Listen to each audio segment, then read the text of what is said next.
Check one, check two. Try to go through this as fast as I can without getting off subject. So I'm going to talk about celebrity deaths again, and I'm going to go back and start with the good guys. Abraham Lincoln, JFK, Marilyn Monroe, who was a possible MK Ultra subject, which I'll get into that later. Martin Luther King, the good guy, Bob Marley, Michael Jackson. Doesn't mean that all these celebrity deaths are sacrifices, but I really think a lot of them are. The thing with Tupac turned to Christ, and he knew what the music industry was about and how evil it was and how they were using him and his fame, whether he made a pact with the devil or not. He turned to Christ and began talking about Christ in his albums, and so did Biggie. And they don't like it. They don't like it when you use your fame, because they're like, we gave you this fame, and you made a deal, and your job is to spread hate and materialism and to turn people away from God. So when people turn to God, especially rappers, they really hate that, and now they're gone. But there's also what I like to call the stepladder of fame. And there's a movie with Cameron Diaz, and I can't remember the name. I never got to see it, but it's about somebody shows up with this button. They have this box and this button. They say, hey, if you press this button, somebody dies. You're not going to know who it is, but you press this button and somebody dies and you get $1 million. So people are tempted and they press it. I didn't see the movie, but it relates to our celebrities dying. And that I think that, Puff Daddy, or P. Diddy or whatever, he got famous because of those guys dying, and I think that still happens. People like Jennifer Hudson, her whole family died, and bam, she gets more fame. Lady Gaga's best friend fell out of a 10-story building, and the mother of that woman is claiming that Lady Gaga stole her music and stole her whole style and everything. Check it out yourself. Eminem's best friend, what's that guy's name? I can't remember his name. His best friend died in a shooting. And I'm not saying they don't carry out the murder, but I think that it's part of this path that they make for fame, whether they sell their soul to the devils or a demon possesses them. Another great theory that I didn't talk about, that some of them make a pact with the devil, and he says you get 7 years of fame, you get everything you want, money, cars, houses, women, everything, drugs, everything you want. But when your contract's up and your 7 years are up, you're dead. And that's the deal. But there's also people get famous off of other people, like P. Diddy. He was really like nobody. You know what I mean? Like Tupac turns to Christ, he gets murdered. Biggie turns to Christ, starts singing about Christ, and they hate it when you use your fame to talk about God. He dies, and then P. Diddy, who's like nobody really, gets the fame. And these stars know, I think certain ones know, like Jennifer Hudson, whose family died. Now, Whitney Houston, some people are still really don't believe me when I say Whitney Houston was absolutely a sacrifice. I think she died around one of the solstices. They like to kill people around the solstices because they are astrologers. They're astrologers, magicians, astrologers. But the thing about Whitney, I want to go back to Whitney because that was a sacrifice, and they wouldn't let anybody in the building. I think they invited even Obama, like it could have been a sacrifice to Obama. People still think, oh, she's a drug addict and she drowned. Well, how come Brittany Murphy died in the shower? Or, something with water. They like to kill people in water as some kind of ritual. Look it up. I couldn't quite explain it all to you. But my proof about Whitney is that she's on video. She knew that they were trying to kill her. She was Clive Davis is he owns a lot of music companies, a lot of labels, from rappers labels and on and on and on. He owns a lot. And there's interviews with her where she said, I was brainwashed by him. He had me brainwashed. And she got away from Clive Davis, and then here's Clive Davis trying to redo Whitney's career. She was supposed to come out with a new album. And he was pumping this up, but unfortunately, she can't sing. She couldn't sing anymore. The drugs had destroyed her voice, and there was nothing they could do with her. The record wasn't going to make it. They couldn't make a comeback because her voice was gone. But I tell you what, Jennifer Hudson and Clive Davis are interviewing the day before her death, and Clive is saying, "Oh, Jennifer's the new Whitney Houston. She's going to be bigger than Whitney," and on and on and on. And she ends up dying. Well, Brandy was a part of this pact. Jennifer Hudson had already agreed to have her whole family killed, and she wasn't the one who did it, but somebody else did so that she could gain fame. Look at, it happens over and over and over. Look at the Eminem's best friend death, Lady Gaga's best friend death, P. Diddy, who, I can't even think of one song that guy did, but the other deaths, some of them are in a pact. Now, Jennifer Hudson, Clive Davis, and Brandy were absolutely in a pact. And Whitney Houston's daughter almost died. They gave her the same drug that they gave her, and she almost drowned in the same way right before Whitney's death. And I told you that Whitney was saying, hey, I almost drowned again, she knew they were trying to kill her. And people still don't believe me, but I tell you what, there's a video of her. Look at the Jennifer Hudson Clive Davis interview the day before. They were already talking like Whitney's dead.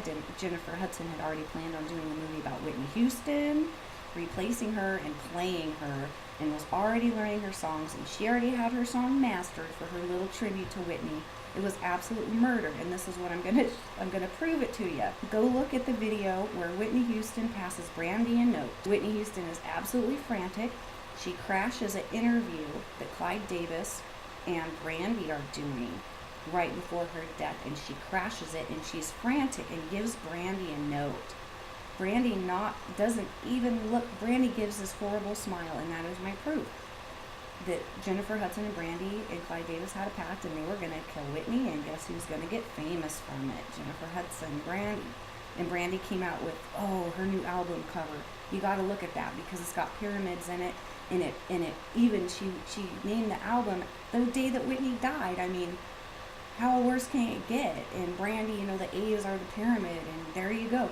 But look at the face that Brandy gives Whitney when Whitney comes and passes her this note. And this note is probably going, help me, they're trying to kill me, they're trying to drug me, they're trying to kill me. Brandy rolls her eyes, gives this crappy little smile of guilt, like whatever, and passes this note to somebody else. And later, after Whitney dies, people are like, what did the note say, Brandy? What did it say? And she goes, oh, well, I'm not going to tell you what that said. Of course not, but you got to look at the guilty smile. And she doesn't even look at it. She's like, whatever, because she knew they were going to kill her. And then she comes out with her new album, with the day of her death. And they're so guilty. They're murderers. But Whitney passes Brandy a note. You've got to see that. She knew they were trying to kill her. It's the same thing with Princess Diana. It's in her handwriting. They are planning an accident in my car. She knew it was a murder. Diana, I can go on with William forever. But I'll tell you what about Diana. She was seeing a Muslim, and they hated that. She wasn't supposed to divorce the family, and they hated that. She could have possibly been pregnant with the Muslim guys, and they just can't be having that. And they made sure that she got in the wreck, and they made sure that she was dead before they rescued her. And then they built this weird monument thing to it. It's weird. And they referred to her as Isis, or they keep going back to the goddess Isis, this woman goddess, and they referred to Diana that a lot. But the only thing I'm going to say about Diana right now is that she time and time again knew that the royal family was evil. I would compare it to Michael Jackson, who had a heart of gold and who uses music for good. They were both in a scene surrounded by people that ruled them, and they were very evil, and they both knew it. That's what Diana and Michael had in common. And Diana tried to kill herself over and over when she was pregnant with William, not because she was psychotic, because she knew what was really going on. And I'm only going to say one more thing about William right now, which is he may try to use, if you remember the Da Vinci Code, a lot of Christians hate the Da Vinci Code because in a way they're telling you a lot of truth. The Knights of the Templar were real. They were priests of the king that deceived and told secrets and started wars and were magicians and Freemasons. And the Knights of the Templar and the Freemasons and the Illuminati are all the same thing. So they're actually telling you a lot of truth. They talk through code. That's absolutely true. Friday the 13th is not an unlucky day. Friday the 13th is when the kings had to order that all the Knights of the Templar be killed. All the Freemasons, all the Illuminati were all killed and murdered on Friday the 13th. So they say it's an unlucky day. Well, it was for them, the magicians, the liars, but it was actually a lucky day. But what I'm going to say is that they use the Da Vinci Code to try to make it look like Jesus had a child, that there's a bloodline of Christ that nobody knows about, and that's the deception. Everything they're saying about the Templars and the codes and the Masons, that's true. The Illuminati, that's true. But the disinfo is that they want you to think that there's a bloodline that came from Christ that absolutely does not exist. And they're going to use this again. The Da Vinci Code was a forerunner to what they're going to try to do with William, who may be the leader of the New World Order later. They're setting this up. They're going to try to claim that they tested the blood from the cloud of Turin and that it matches William's DNA to the T. They're going to try to convince you that William is Christ's child and the lost bloodline of Christ, and it is a total lie. So that's all I'm going to say, but I call the stepladder of fame. These people make pacts, like that movie with, I can't remember what the, you press this button, Cameron Diaz, and you get $1 million. Somebody dies, but you don't know who. Well, these other people, they, not all of them, but some of them, Brandy and Jennifer Hudson, definitely go back and look at the way Brandy looks at Whitney when Whitney's giving her this note. I'm gonna die. It's like Brandy, and then it's so true. Just look at her face. So the stepladder of fame. Some other people get famous off of other people's death.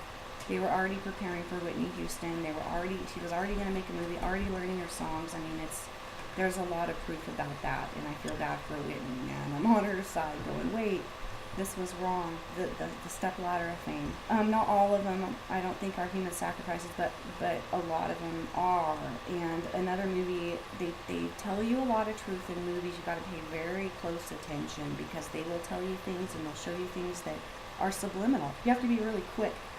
There's another movie from back in the day in the 70s called Logan's Run, and this movie was about this metropolis city. Everyone's locked in. You're not allowed to go out into the outside world or anything. And these people have this jewel in their hand. And when they turn 30 and that jewel turns red, they are to be sacrificed in a druidistic ritual.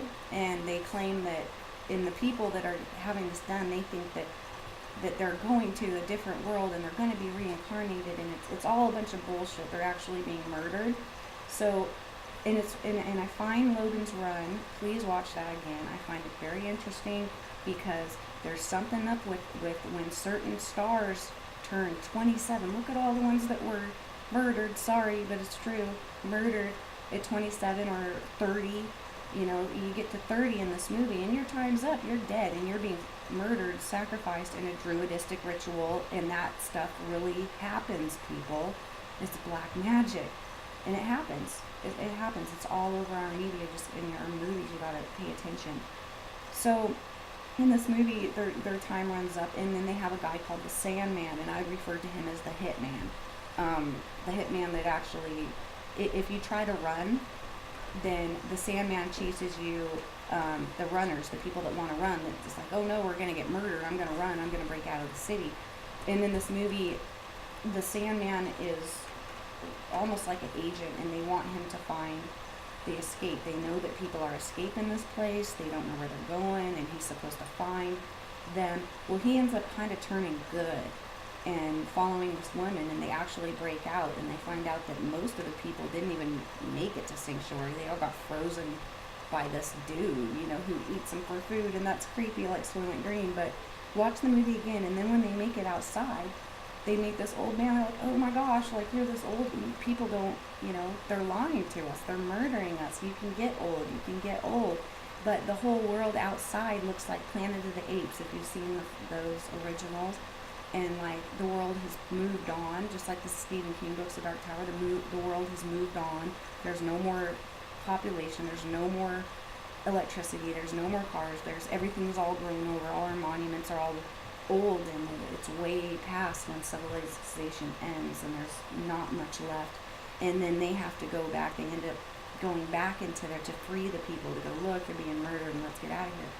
But there's a big connection with this movie, Logan Run. Are celebrities dying at 27, dying before 30, dying too early. Logan's Run is kind of my proof. Another movie I want to talk about is called The Order, and this has Heath Ledger in it.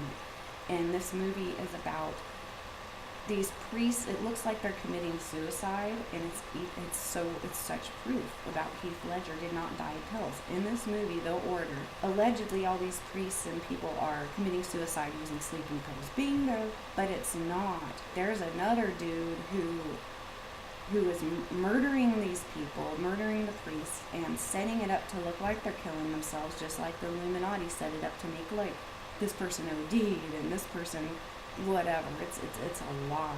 But anyway, in this movie, there's a guy who is murdering these priests and setting it up to look like suicide, and the guy is eating their souls to live eternally, and he teaches the Heath Ledger character how to be the soul eater and to eat people's souls, and so he's got all these souls and he lives for eternity. And at the end of the movie, he becomes a murderer just like the guy, and he goes around murdering people and eating their souls. There was a movie called The Immortals. I need to watch that again. There's something up with Dracula and vampires. I know that sounds really stupid, but I really think that satanic people, there are people that actually drink blood, whether it makes you eternal or not, or live for a long time. I don't know. But why is there a name if it doesn't exist? Why is there a name for it? So this movie, The Order, the guy eats their souls and is a soul collector, and it gives him eternal life. Drinking blood in the vampire things they're supposed to be eternal, and they have to drink blood. I believe that there's actually some really dark, sick people that drink blood, and I think that the more innocent, like be a child, has this pure unicorn blood. Look at Harry Potter. Some dude, some creepy things drinking the unicorn blood to live forever, and the unicorn in that. Something up with the children and drinking their blood, the younger, the purer. Whether it makes them eternal or not, I don't know. But the movie The Order, that soul eater and the vampires and the unicorn blood from Harry Potter are all connected.